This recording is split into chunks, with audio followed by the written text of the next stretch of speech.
Hey! Salut! Vous saviez que j'adorais l'animation? Sans blague, on n'avait pas du tout remarqué. Le problème de l'animation, c'est que c'est vraiment très long. Ce qui fait que entre chaque épisode, il y a un gros espace et que je peux pas me permettre de fournir beaucoup d'épisodes. Je m'en excuse donc, voilà, désolé, ça prend du temps. Pour ceux qui ne le savent pas, l'animation c'est en fait plusieurs images que l'on fait défiler rapidement, les unes à la suite des autres, ce qui donne l'illusion que c'est une seule image qui bouge. Wow! En théorie, c'est simple, mais dans la pratique, il faut les faire toutes ces images. Donc ouais, l'animation c'est long, c'est beaucoup de travail, mais j'adore ça quand même. Et du coup, t'es pas un peu maso, toi? Le pouvoir de l'animation. D'aussi loin que je me souvienne, j'ai toujours été attirée par l'animation. Mais c'est vrai que quand j'étais petite, ça m'est pas venu tout de suite à l'idée que un jour je pourrais être animatrice 2D. Faut dire que j'étais vachement naïve, avec un manque conséquent de confiance en moi, puis il faut aussi se remettre dans le contexte que la technologie est entrée tard dans mon enfance. Et en plus, je savais même pas comment faire une animation. Donc pour moi, c'était carrément impossible de faire une animation. Ah! Jusqu'au jour où j'ai regardé un C'est pas sorcier sur le sujet. Abracadabra? On passe ça alors? Ah oui, fut une époque où ça passait à la télé. Instant nostalgie.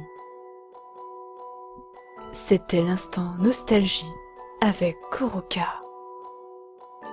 Et ouais, c'est comme ça que j'ai commencé à animer. Car Jamy nous expliquait comment faire ses propres animations. Le lien est en description. Quelques temps plus tard, la technologie a commencé à pointer timidement le bout de son nez dans ma famille.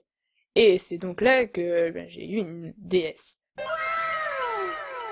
Et sur cette charmante console portative, il y avait un truc qui s'appelait Flipnote et qui permettait de faire des animations avec du son en plus. Mais faut pas oublier que ma relation avec la technologie était pas ouf. Et que bon, déjà je savais pas ce que c'était un ordinateur, alors imaginez moi avec une console.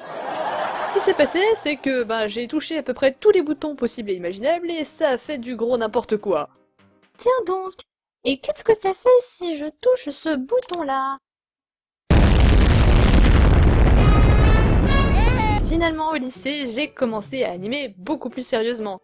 Bon déjà j'ai repris Flipnote parce que j'avais enfin compris comment ça marchait, mais le problème de Flipnote c'est que il y a 3 couleurs et l'animation est vachement pixelisée. Mais par chance, j'avais désormais un ordinateur portable. Et comme je faisais un bac spécialisé dans le design, j'avais Photoshop.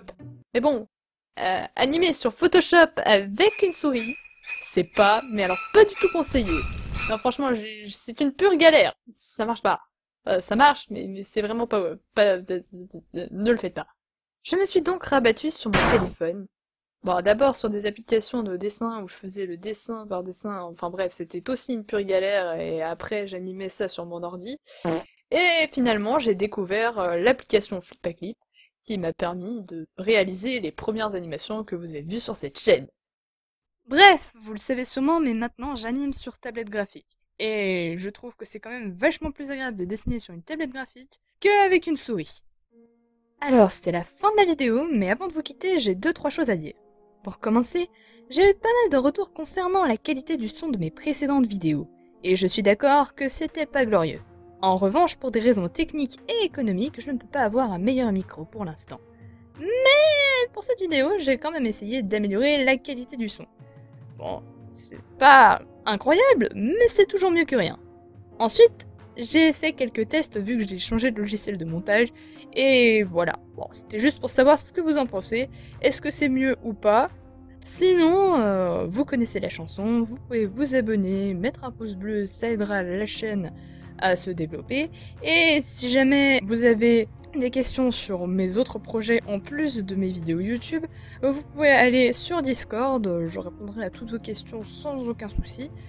Vous pourrez aussi partager votre talent si vous faites vous aussi de l'animation, du dessin ou même de la musique. Bref, n'hésitez pas à passer sur Discord, ça me fera très plaisir. Et sinon, il y a aussi mes autres réseaux sociaux. Bref, tout est en description. Je vous souhaite de bien vous porter et sur ce, à la prochaine.